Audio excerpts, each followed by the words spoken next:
안녕하세요. 오늘 소개시켜드릴 화가는 바로 연상연하 커플입니다. 지금 보고 계시는 두 물건의 정체. 네, 파스텔 가방인데요. 혹시 파스텔 하면 떠오르는 화가 누가 있을까요? 그렇죠, 그렇죠. 이제 이쯤 되면 딱 떠오르는 한 명 있으시죠?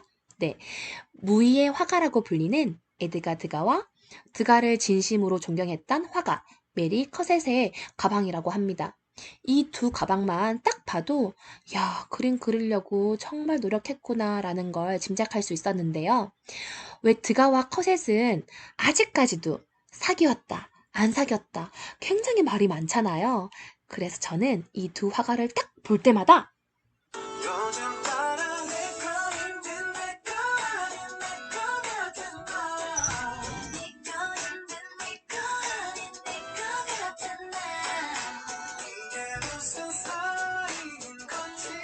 네, 정말 둘은 무슨 사이였을까요? 드가와 커셋은 트리플 A형이지 않았을까? 네, 생각도 한번 해보게 되고, 드가가 오늘 밤은 꼭 커셋한테 고백을 해야지? 했다가 고백을 못해서 이불킥하는 막 그런 장면도 저는 막 연상이 되더라고요. 그런데 딱 이 그림을 보면 왜 드가와 커셋이 이루어지지 않았는지 저는 딱 알 수 있겠더라고요. 그 이유가 이제 추측을 해보면 이 당시 때 커셋의 나이가 한 40 정도가 되는데 남자분들, 여자분들 그릴 때 이렇게 현실적으로 그리면 안 돼요. 여자를 이렇게 할머니처럼 그려놓다니요. 이 나이보다 한 10살, 한 20살 어리게, 그리고 김태희처럼 여자친구 얼굴 같지 않은 그림을 그려야지 여자친구들이 좋아한다는 사실. 그리고 여자 손에 꽃도 아니고 카드가 웬 말입니까? 그래서 드가는 여자의 마음을 좀 모르는 남자이지 않았을까? 정말 진짜 그 연애를 좀 책으로 좀 읽은 그런 남자이지 않았을까? 그래서 음, 남자분들이 이렇게 그림을 그리면 노노예요. 그리고 정말 실제로도 커셋이 이 그림을 딱 보고 나서 정말 싫어하고 분개했다고 해요.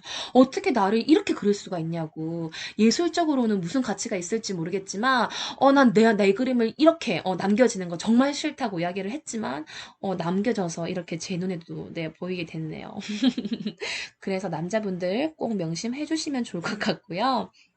그리고 저는 스마트 에잇을 공부하면서 뭐 남겨진 잔상이라고나 할까요? 네, 커셋은 미국의 여류 화가였다라는 점, 그리고 돈이 많은 은행가 의 딸이었다라는 점, 뭐 강남 스타일의 언니이지 않았을까? 네, 그리고 엄마와 그런 아이들의 따뜻한 그림을 그렸던 화가, 그리고 삼원색 빠뜨릴 수 없죠. 그리고 뭐 드가와 그렇고 그런 관계였다.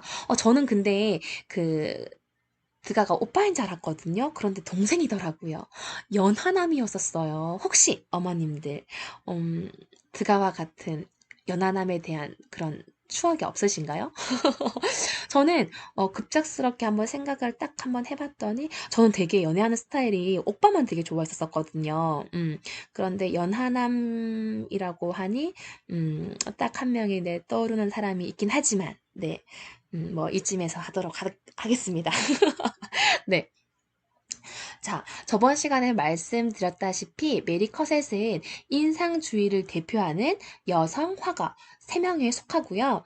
음, 원래 커셋은 그 프랑스로 넘어가서 에꼴대 보자를 입학하고 싶었대요. 그런데 입학할 수가 없었죠. 왜냐하면 1897년 그러니까 학교가 설립이 되고 나서 약 한 34년 뒤쯤에 그러니까 커셋이 한 50살? 쉰이 넘었을 때 그때부터 여자를 받기 시작했었으니까 들어갈 수가 없었겠죠.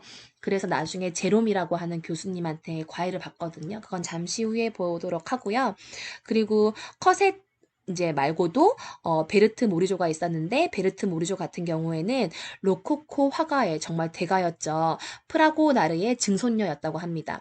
그리고 잘 알려져 있지 않은 브라크몽이 있습니다. 그래서 이 화가 덕분에 여자 화가들이 그림을 그릴 수 있는 계기가 되었다라는 점 기억해 주시면 좋을 것 같고요. 에꼴대 보자르에 입학하지 못한 메리 커셋은 제롬에게 가서 사사를 받게 되는데, 이 그 선생님도 굉장히 그 당대에 있는 유명한 선생님이라고 합니다. 돈이 많았으니까 당연하게 좋은 선생님한테 가서 레슨을 받았겠죠. 그리고 이 당시에 뭐 이렇게 신화라든지 아니면 뭐 조각가 였다고 합니다. 그림 보시면 정말 예사롭진 않죠. 네. 그리고 왜 기존에 저는 그랬거든요. 메리 커셋 하면 엄마하고 아이가 이렇게 있는 그런 따뜻한 체온이 느껴지는 그런 그림에서 메리 커셋의 그림이 출발이 되었는데 알고 봤더니 사실화가에서부터 출발이 되었더라고요. 이 그림을 보시면 우리가 기존에 알고 있던 그런 메리 커셋의 그런 그림과는 조금 온도가 달라요. 그래서 이런 그림을 보면 여자들이 이렇게 뭐 이렇게 밖에다 꽃을 던지지? 축제였나? 뭐 그런 생각? 그리고 여자가 이렇게 우울해 보이지? 차였나? 뭐 그런 생각도 들기도 하고. 그리고 발코니에서 뭐 하고 있는 거지? 그러면서 그러면 이 남자는 이 여자와 무슨 관계지? 남편인가? 어느 부인의 남편이지? 뭐 그런 생각도 들기도 하고, 투 경기를 마치고선데, 이렇게 하는 걸 보면, 아, 투 경기에서 졌구나. 뭐 그런 생각도 들고, 그래서 여튼 우리가 알고 있는 퍼셋의 그런 그림의 온도랑 좀 다르다라는 점. 그리고 파나가였다라는 거 혹시 알고 계셨나요? 이 그림풍을 보면 좀 이렇게 좀 일본틱하지 않나요? 그래서 드가와 1878년에 파리 만국 박람회 굉장히 유명했죠. 그때 약간 좀 일본 미술에 관심이 정말 최고조였대요. 그래서 그 우키요에라고 하죠. 일본 풍속화래요. 그러니까 우리나라도 왜 조선시대에 김홍도가 그 조선시대의 그런 풍속화를 그렸던 것처럼 그 당시에 우키요에라고 해서 일본 풍속화의 그런 특정한 양식을 우키요에라고도 한다고 하더라고요. 그래서 그 뜻을 보면 덧없이 흘러가는 뭐 그런 모습들 이렇게 해서 어 드가 같은 경우에는 이 그 자포니즘의 영향으로 원근법과 그런 뭐라고 되죠? 뭐 배치에 대한 그런 것들을 연구할 수 있었고 균형 잡히지 않았던 그런 구도도 연구할 수 있었던 계기가 바로 이 자포니즘의 영향이었다라고도 합니다. 그리고 왜 반고흐도 왜 탄기 영감에서 이렇게 뒤에 보면은 우기요의 양식이 나타나잖아요. 그래서 그런 파나가였다라는 점도 기억해 주시면 좋을 것 같아요. 그래서 파나가 만들어지는 과정이 첫 번째 스케치를 하고 두 번째, 세 번째, 네 번째 정말 색깔도 그렇고 좀 많이 다르죠 느낌들이. 그래서 메리 커셋 하면 뭐 엄마와 아이뿐만 아니라 사실주의 화가였구나 그리고 파나도 그렸던 화가였구나라고 같이 기억해 주시면 되게 좋을 것 같습니다. 네, 1874년부터 1886년까지 제8회 동안 진행된 인상주의전에서 각 해마다 이슈가 되었던 작품을 한번 같이 살펴보도록 할 텐데요. 제1회죠. 제가 이 그림을 보고 발로 그려도 이것보다 잘 그리겠다고 호언장담을 했는데 손으로 그려도 이것처럼 되지 않더라고요. 인상주의 기법이라고 하죠. 그림을 채색하기 전에 백칠이라는 걸 하게 되는데 그래서 그림을 뭐 어떻게 그려야 되는지 좀 더 잘 모르겠더라고요. 그리고 진짜 막 이렇게 막 싹싹싹 막 대충 막 그렸을 부분도 잘 표현되지 않았습니다. 그리고 이해죠. 여기 보면 노동은 항상 이 술과 함께, 예나 지금이나 뭐 이렇게 뭐 시간이 지나도 네, 흐르지 않는 네, 불변의 법칙이라고 하죠. 네. 그래서 노동은 네, 술과. 네, 그리고 3회죠. 네, 그 스마트 에잇에서 이 폴카춤하고 같이 이거 추다가 무릎이 나갔던 적이 있어서 정말 이 그림을 보면 힘들었던 그런 수업들이 떠오르더라고요. 네. 그리고 4회죠. 4회랑 5회를 통해서 메디커셋이 좀 자기를 알릴 수 있는 기회가 생겼는데요. 혹시 집에 소파가 이렇게 많으신 분이 있으신가요? 없으시죠? 이렇게 많은 소파를 가지고 있는 집도 없을 뿐더러 혹시 소파의 배치를 이렇게 하시는 분들이 있으신가요? 네, 없으시죠? 그래서 정말 정말 특이하다 라는 생각을 했었고 그리고 이제 원래 그림은 여기 이게 빛이 없었대요. 빛이 없고 다 검은색인가 뭐 이렇게 되어 있었는데 드가 동생이죠. 드가 동생이 이렇게 구도랑 이렇게 창문이 원래 그 드가 그림을 보면 항상 큰 창문이 있고 그 창문을 통해서 빛이 들어오는 그런 그림들이 좀 있잖아요. 그래서 이 그림 역시도 드가의 영향을 받아서 구도와 빛이 들어오는 작품으로 바뀌었다라는 점. 그리고 지금 보시는 요 아이는 드가 친구의 딸, 그리고 이 강아지는 커셋의 강아지라고 합니다. 그래서 정말 그 증거가 여기 드가 그 편지에 보면 내가 뭐 이런 부분을 뭐 수정했다라고 되어 있는데 제가 불어를 모르는 관계로 불어를 하실 수 있는 분들은 꼭 저에게 DM을 네, 해주시면 감사하겠습니다. 네. 그리고 저는 한 5년 전에 이 그림을 그때 막 그 살펴보다가 보긴 했는데 이 그림이 그렇게 중요한 인정을 받았던 이슈가 됐던 그림인 줄은 몰랐었어요. 그래서 왜 3시도 4시도 아니고 5시지? 그리고 5시인데 왜 이렇게 집에서 이렇게 장갑을 끼고 이렇게 커피를 마시지? 앞머리 많이 잘랐네? 그런 생각들. 그리고 모자 좀 특이하네? 뭐 이제 그런 생각도 같이 한번 해보게 됐습니다. 그래서 제4회 5회를 통해서 메리커셋이 자기의 입지를 굳힐 수 있었다라는 점 같이 기억해 주시면 좋을 것 같고요. 그리고 6회로 넘어오면 6회에서 드가의 그런 조각이 인정을 받게 되는데 드가는 나중에도 말씀드리겠지만 되게 처음부터 되게 잘 살았기 때문에 드가도 되게 좀 명문 대학교에 입학하게 돼요. 그런데 거기도 몇 해 안 오고 바로 나오게 되거든요. 그 이유가 자기는 상 받는 거 이런 거 필요 없다라고 이야기를 했다 그러더라고요. 그래서 아마 지금도 뭐 이렇게 보면은 6회 뭐 단 한 회에 걸쳐서 이렇게 인정을 받지 않았을까라는 생각도 한번 해보게 됩니다. 그리고 이런 작품도 조각도 뭐 들리는 풍문에 따르면 눈을 뭐 볼 수 없었기 때문에 이런 조각 같은 거에 네 이렇게 뭐 그림 대신 대체해서 했다라고 하는데 또 어떤 책에 보면은 그런 건 아니라고 또 되어 있더라고요. 그리고 이 작품을 이렇게 엑스레이 해보면 이렇게 정말 큰 뼈대 있죠. 뼈대가 있었구나라고 했었고 그리고 위스망스라고 하죠. 딱 저 조각가를 딱 보고 어머 여기에다가 제가 하트표를 해놔야 되는데 네, 제가 더 돋보이겠나요? 그래서 위스망스는 로댕보다도 더 위대한 조각가라고 이야기를 했고, 진짜 딱 저걸 보고 조각의 혁명이다라고도 이야기를 했고, 발레리나가 살아서 저대를 떠나려고 하는 것 같다라고도 정말 했던 것처럼 극찬을 했다라고 합니다. 그리고 그 왜 르네상스 시대의 초기 3대 조각가라고도 하죠. 도나텔로, 브루넬레스키, 뭐 기베르티, 뭐 이런 사람들의 다 그런 연구들을 다 하지 않았을까? 왜냐하면 이런 사람들이 진짜 그 르네상스 시대에 그런 정말 당대의 자기 이름을 알렸던 조각가였기 때문에 이런 사람들을 다 연구하고 아마 조각을 하지 않았을까라고 이제 이야기를 하더라고요. 그리고 이제 제가 한번 계보를 가지고 왔는데 그 도나텔로랑 기베르티의 제자 베로키오가 있었는데 베로키오는 또 눈여겨봐야 될 게 다빈치의 스승이기도 했죠. 그래서 다 연결되어 있다라는 점. 그리고 뭐 한 가지 좀 더 말씀드리자면 기베르티와 브루넬레스키가 그 청동문 문을 만드는 그러니까 문을 만드는 대회를 했었는데 그 대회에서 기베르티가 이기고 브루넬레스키가 지게 되죠. 그래서 기베르티는 그 문을 한 짝을 만드는데 거의 한 몇십 년을 소요했다고 하고 그 문을 본 미켈란젤로가 진짜 뭐 이렇게 천국의 문 같다. 그래서 그 문이 천국의 뭐 문으로 이름이 붙여졌다고 하더라고요.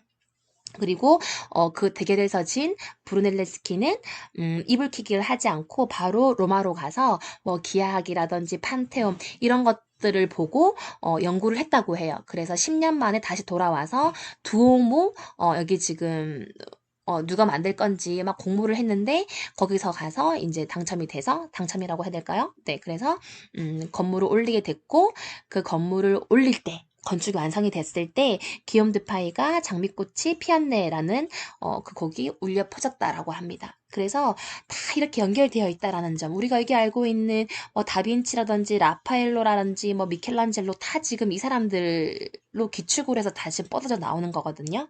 그래서 다 연결되어져 있으니 같이 한번 꼭 보시길 바라겠고 뭐 브루넬레스키 기베르티 뭐 도나텔로 이게 뭐야? 라고 하실지 모르겠지만 뭐 몇 개 듣다 보면 그 사람이 그 사람이구나 하고 아시게 될 것 같습니다. 네, 드디어 제 7회로 네, 도착했습니다. 네, 르누아르의 선상 위의 점심 식사라고 해서 르누아르와 자기 친구들을 그림에 담았는데요. 여기서 좀 눈여겨봐야 될 사람은 그 당대에 좀 유명했던 화가 엘렌 앙드레입니다. 여기 지금 뭘 마시고 있죠. 좀 어렴풋하긴 하지만 그래도 비교적 예쁘게 그린 반면 드가는 같은 모델이라고 보기 좀 민망할 정도로 여자의 얼굴을 이렇게 좀 그려놨어요. 네. 그리고 이제 이 화가가 있는 엘렌 앙드레 옆에 있는 화가는 테프랭이라고 하는 화가고요. 그리고 여기 지금 이 화가가 앉아있는, 이 모델이 앉아있는 이곳은 인상파 화가들의 술집 맛집으로 유명한 누벨 아테네라고 하는 카페라고 네, 합니다. 그리고 이 모델 앞에 있는 여기 있는 까만색 음료 보이시죠? 네, 프랑스 냉커피, 마자그란이라고 하고요. 그리고 여기 옆에 보이는 초록색 음료가 네, 바로 술이죠. 압생트라고 합니다. 이 압생트는 많은 작가와 화가에게 좀 영감을 준 네, 그런 음료이기도 하죠. 네. 그리고 특히 이 드가가 그렸던 이 압생트라는 그림을 보고 영감을 받아서 여기 보이시는 에밀 졸라가 목로주점이라고 하는 소설을 만들게 되고 이게 베스트셀러로 등극하게 되죠. 그래서 거의 한 100만 부 정도가 판매가 되었다고 하고요. 에밀 졸라는 뭐 밀레랑 뭐 김홍도 그다음 뭐 또 누가 있을까요? 뭐 그런 화가들처럼 좀 그 당시에 프랑스의 하층민의 그런 모습들을 많이 담아냈다고 해요. 그래서 여기 보면은 제르베르라고 하는 그 이제 여주인공이 있는데 뭐 이제 되게 좀 뭐 몸도 팔고 뭐 이렇게 뭐 그 남자들이 되게 많이 바뀌어요. 그래서 결국 뭐 이렇게 술에 대한 이야기인데 그래서 여기서 주는 교훈은 술은 작작 마실 것. 네, 한번 읽어보시면 네, 좋을 것 같다라는 말은 함부로 네, 하긴 그럴 것 같아요. 되게 재미없다 그러더라고요. 또 어떤 사람들은. 네, 그래서 한번 그 100만 부, 101만 부에 해당되고 싶으시면 한번 보시는 것도 좋을 것 같습니다. 그래서 이 여자한테 필요한 건 네, 컨디션이겠죠? 그리고 이 그림을 좀 많이 바꿔서 사람들이 그림을 그렸는데 요렇게 되게 재밌죠? 이렇게 그림을 그렸길래 제가 가지고 왔습니다. 그리고 혹시나 집에 알코올 중독자가 있으신 분, 남편, 할아버지, 네, 꼭 여기 아주 편한 데 가서 네, 좀 한번 치료를 받아보시는 것도 네, 괜찮을 것 같습니다. 네, 그리고 마지막 8회 작품이죠. 네, 왕뚜껑 기억하시나요? 그래서 여기 보면 세 마리의 개와 48명의 사람과 8척의 보트가 있다고 합니다. 시간 되시면 네, 심심하시거나 잠이 안 오시면 양을 세지 말고 여기에 있는 사람들을 한 명, 두 명, 세 명 세어보시는 것도 묘미일 것 같습니다. 네, 그래서 이렇게 왜 우리가 알고 있는 왜 엄마하고 그런 아이의 따뜻한 그림들은 이 그 아빠가 죽으면서 이 가족들이 거의 다 죽게 되거든요. 메리컷에 이제 살아 있을 때 그러면서 그런 자식들이 그러니까 형제들이 없으니까 그런 막대한 그런 재산 같은 것들이 메리 커셋한테 갔겠죠. 그래서 그때부터 저기 엄마와 아이의 그림들을 많이 그려냈다고 합니다. 사람은 역시 돈이 많아야 돼요. 그래야지 보이는 것들이 다 아름다워지고. 네. 그리고 이제 맨 말년에 커셀이 살았던 집인데요. 프랑스 북서부에서 약 한 100km, 그러니까 한 1시간 3, 40분 정도 되는 거리에 있는 집이라고 합니다. 여기서 말년을 맞이하게 되었는데요. 제가 한번 또 위성으로 찾아봤죠. 그랬더니 프랑스가 있고 여기 파리가 있으면 한 1시간 반 정도 되는 거리에서 살았고 그리고 좀 더 주민을 해보면 여기 자연공원 위 그리고 좀 더 주민을 해보면 여기 보면 메리컷의 대로가 있어요. 그러니까 뭐 우리나라에도 되게 유명하면 그 유명한 인사를 따서 뭐 누구누구의 뭐 집, 뭐 누구누구의 대로, 누구누구의 뭐 생가 뭐 이런 거 되게 많잖아요. 그래서 정말 메리컷에서 유명하구나. 이런 대로의 이름까지. 예. 그래서 우리도 강연미 대로가 생기는 날까지 저도 한번 열심히 한번 강의를 한번 해보도록 하겠습니다. 그리고 맨 마지막, 네, 죽기 전에, 네, 커셋의 모습이라고 합니다. 그 젊을 때의 모습과 이 늙었을 때의 모습은, 좀 다른 여운을 주는 것 같아요. 그리고 마지막으로 커셋의 무덤입니다. 네. 그래서 여기서 나오는, 되게 예쁜데, 특이한데, 이런 사진들은 다 최은욱 작가님의 사진이고요. 정말 최은욱 작가님은 정말 저에게 많은 영감을, 그 목노주정과 같이, 네, 잘 이룰 수 있는, 네, 토대가 되시는 네, 분인 것 같아요. 그래서 메리 커셋은 그런 것 같아요.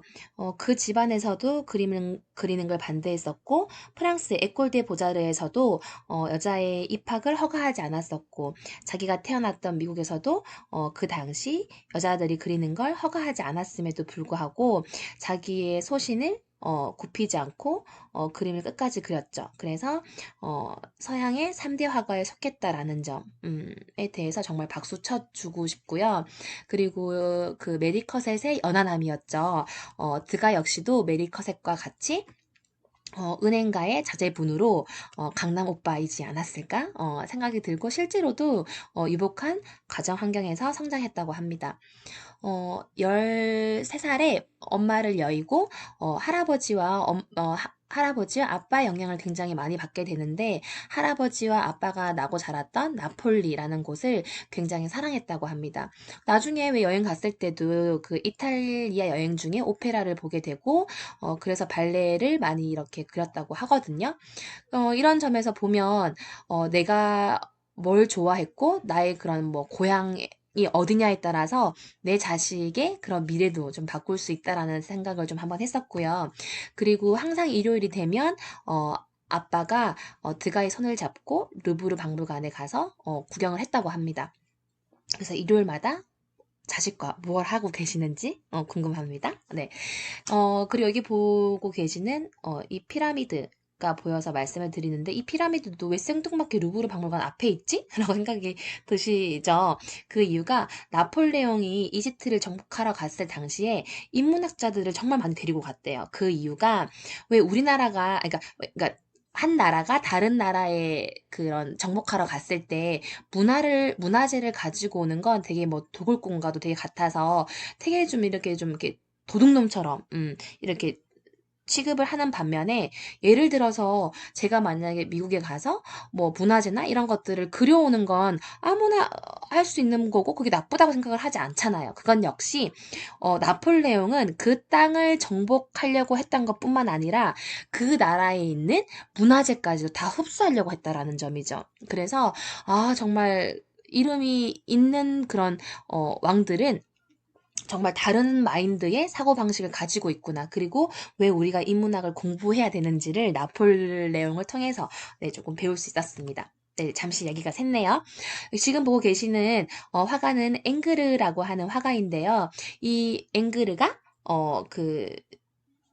드가에게 굉장히 많이 조언을 했다고 해요. 특히 선을 많이 그리라고 조언을 했다 그러는데요. 기억을 되살리던 자연을 보고 모방을 하던 무슨 수를 써다든지 간에 선을 많이 그리라고 이야기를 했다고 합니다. 그래서 본격적으로 이 화가 덕분에 네, 화가의 길로 접어들었다고 하고요. 그리고 뭐 루브르 박물관에서 뭐 벨라스케스의 작품도 굉장히 많이 모사했다고 합니다. 그리고 저는 이 드가의 그림을 크게 세 가지로 나누자면 고대 그리스, 그 다음에 경마, 여자인 것 같아요. 좀 어감이 좀 이상하긴 하지만, 네. 그래서 이게 지금 보시면 저는 솔직히 드가 하면 발레 그림만 생각을 했지, 이렇게 그리스의 이런 뭐 스파르타라든지, 중세에 대한 전쟁에 대한 이런 그림을 그렸을 거라고는 생각도 못 했었거든요. 그래서 아마 이런 그림을 그렸던 이유는 아마 여기 보고 계시는 플루타르코스 영웅전, 왜 그 약간 헬레니즘 시대라고 해야 될까요? 프로타르코스가 왜 그 전 시대든 그리스 시대에 되게 좀 유명했던 영웅들을 적어놨던 기록을 했던 책이거든요. 그래서 정말 뭐 그 전 시간 뭐 밀레도 그렇고 반고흐도 그렇고 인문 고전을 공부하지 않은 화가는 정말 단 한 명도 지금까지는 없었었어요. 그래서 정말 인문 고전 꼭 공부해 보시길 강추드리겠습니다. 그리고 뭐 보불 전쟁이라고 하죠. 프랑스와 프로이센 전쟁이 터지면서 1870년에 보병에 네, 입대도 했다라는 사실. 군인 네, 사진이 있길래 한번 가지고 와봤어요. 네. 그리고 이제 많이 알고 계시는 어 만해와 그런 손절. 저번 시간에는 왜 그 누구죠? 반고흐와 고갱의 손절 사태에 대해서 말씀드렸는데, 이번에는, 만해와, 그 드가의 손절, 이 그림 때문에 그렇다고 하거든요. 왜냐면, 그러니까 피아니스트였던 그 만해의 그런 부인이었는데, 이렇게 얼굴도 안 나오게 해서, 그러니까 이게 지금 계속 보면, 드가는 여자의 마음을 몰라. 정말 진짜 많이 뭐 이렇게 이런저런 말에 따르면 뭐 엄마가 어릴 때 외도하는 모습을 봤기 때문에 뭐 여자의 얼굴을 되게 뭉개서 그렸거나 잘 그리지 않았다라고도 또는 하는데 어떻게 보면 이런 단점들이 그 사람의 아픔이지 않을까라는 생각도 한번 해보기도 해요. 그 말이 맞다 아니다라는 건 우리가 상급하게 판단할 수는 없지만 여튼 간에 사랑하는 부인의 얼굴을 그리지 않았으니까 얼마나 화가 났겠습니까? 그래서 뭐 이 그림을 보는 듯이 찢었고, 어, 드가 역시도 되게, 자기 작품에 손을 댔으니까 얼마나 화가 났겠습니까? 그래서 뭐 손절을 했다라고도 이야기를 하는데 한 저널리스트가 그렇게 이야기를 했다 그래요. 왜 그 마네랑 그렇게 손절을 했냐라고 했더니 드가가 하는 말이 무슨 말이냐고 어떻게 마네 같은 사람하고 손절할 수 있겠냐고 그렇게 이야기를 했다 그러더라고요. 그게 마네도 그렇고 뭐 루누아르도 그렇고 평판들은 드가의 뭐 그런 괴팍하다 성격이 정말 나쁘다라고 이야기는 하지만 정작 드가 입에서 다른 화가의 흉을 본 건 없던 것 같아요. 책에서 누가 나쁘다, 누가 뭐 이렇다라고 함부로 평하지 않았더라고요. 그래서 그런 점도 좀 높게 살만해요. 그래서 저도 옛날에 친구들 만나면 막 다른 친구 막 흉 보고 막 그랬었거든요. 근데 조 언니가 그렇게 이야기를 하더라고요. 사람은 딱 자기가 가진 것만큼 상대편을 평가한다고, 바라보게 된다고. 왜 예술 작품 볼 때도 자기가 가지고 있는 식견만큼 그 그림이나 작품을 대한다고 이야기를 하잖아요. 그래서 저는 이제 앞으로는 좀 남의 단점을 보면 좀 무서워지더라고요. 아, 내가 가진 게 이거밖에 없기 때문에 그 사람의 단점을 보는 거구나 하고. 여튼 또 잠시 또 이야기가 샜네요. 어, 그래서 그랬는데 만해하고 드가의 그런 공통점을 두 개를 보면 첫 번째로는 경주마. 같이 그렸다라는 점. 그리고 두 번째로는 19세기의 파리의 그런 어, 사는 그런 고독한 사람들을 그렸다라는 그 두 가지의 네, 장점이래 공통점이 있습니다. 그리고 1857년에 왜 말그림을 많이 그렸다고 제가 말씀을 드렸잖아요. 그런데 여기 발레 그림도 그렇고, 지금 이 말 그림도 그렇고, 보통 보면 막 말을 이렇게 타고 있는 그런 기수의 모습을 그렸을 것 같은데, 뭐 출발 전이라든지, 그 출전하기 전에 그런 풍경들을 많이 그렸더라고요. 그래서, 아, 항상 다른 시각에서 바라보고 싶었구나, 관찰하고 싶었구나, 그런 것들을 저는 좀 많이 느꼈었고요. 그리고 왜 말그림을 그릴 수밖에 없었냐면, 한 1865년쯤에, 1857년쯤에, 이 경마라는 게 영국에서 처음, 그 프랑스로 들어온 경기라고 하더라고요. 그래서 파리의 그런 새로운 문물이었고요. 나폴레옹 3세가, 경마를 좀 후원했다고 해요. 그러니까 당연하게, 왕이 후원을 했으니까 그 그림을 많이 그릴 수밖에 없었겠죠. 그랬고 1865년도에는 영국에서 주최하는 경주에서 프랑스가 처음으로 네, 우승했다고 합니다. 그래서 졸라 아까 그 에밀 졸라 말씀드렸죠. 에밀 졸라의 나나라는 작품에 보면 롱샹 그랑프리 대회에 대한 묘사가 굉장히 잘 돼 있다고 해요. 그래서 한번 보시기를. 네, 저는 아직 못 봤습니다. 그런데 그 보불 전쟁 이후에는 경마에 대한 그림이 네, 좀 사그라들었다라는 점. 네. 이렇게 다 이렇게 막 달리고 있는 그런 모습보다도 경마에 출전하기 전에 그런 기수들의 모습들을 굉장히 많이 그렸던 화가더라고요. 그리고 1870년도에는 네, 이런 발레 그림을 굉장히 많이 그렸는데요. 여기서 뭐 포인트로 볼 점은 여기 줄 페로라고 하는 이제 할아버지가 있는데 그 당시에 26살인 발레리나와 사랑에 빠졌다고 해요. 그래서 그녀를 위해서 이렇게 지젤이라는 작품도 올려줬다고 합니다. 네, 그래서 스폰서였죠. 네, 그래서 전 스폰서에 대한 네, 부정적인 네, 견해라서 여튼 어, 지젤이 그런 이야기를 담고 있더라고요. 그리고 여기 그 우리 왜 존니 네, 서양 음악사에서 공부를 했죠. 발레하면 루이 14세와 그리고 릴리를 빠뜨려 놓을 수가 없죠. 몰리에르랑. 네, 그래서 발레를 정말 정말 사랑했던 왕. 그래서 발레에 정말 자기가 공연을 했던 네, 여기 지금 보시는 밤의 여왕. 밤의 발레. 네, 점점 강의가 가면 갈수록 네, 머리가 네, 혼탁해지고 있어요. 네, 그래서 루이 14세의 의상이었고 거지 역을 맡았던 릴리가 있었고요. 그리고 둘 다 성이 장 바프티스트라고 해서 위대한 두 바프티스트라고 이야기를 했는데 서민 귀족이라는 네, 작품을 같이 만들었다고 합니다. 그래서 뭐 코미디 뭐 발레도 있었고 그래서 같이 이런 것도 생각해 보시면 되게 좋을 것 같습니다. 그리고 그 드가 같은 경우는 지금 보고 계시는 악의 꽃이라고 하죠. 네, 보들레르. 프랑스 이름 너무 어려워요. 네, 보들레르를 면밀히 되게 관찰하고 연구했다고 하는데요. 우리 조 오빠도 네, 되게 좋아하는 네, 작가 중에 한 명이라고 이야기를 하더라고요. 그리고 베르메르도 네, 존경했다고 합니다. 말년에 드가의 모습인데 너무 마음 아프지 않나요? 네, 메리 커셋도 그렇고 여기 보고 계시는 드가의 말년의 모습이 좀 마음이 좀 많이 아팠어요. 네, 나중에 둘 다 그 시력을 잃어서 눈이 멀게 되잖아요. 그쵸? 그래서 보면 전 그런 것 같아요. 그러니까 마지막으로 좀 정리를 해보자면 어, 그 메리 커셋 같은 경우는 말씀드렸다시피 그런 시대의 고정관념에 굴하지 않고 자기의 소신대로 펼쳐서 그림을 그렸던 화가였고 드가는 뭐 발레 그림을 좀 더 넘어서서 그 항상 말 그림도 그렇고 오페라도 그렇고 남들이 보지 않는 다른 관점으로 그림을 그리려고 했고 그림을 표현했더라고요. 그래서 이 시대가 살았던 시대랑 우리가 지금 살고 있는 시대랑 원하는 상들은 인재상들은 다 똑같구나 그런 것들을 점점 느꼈고요.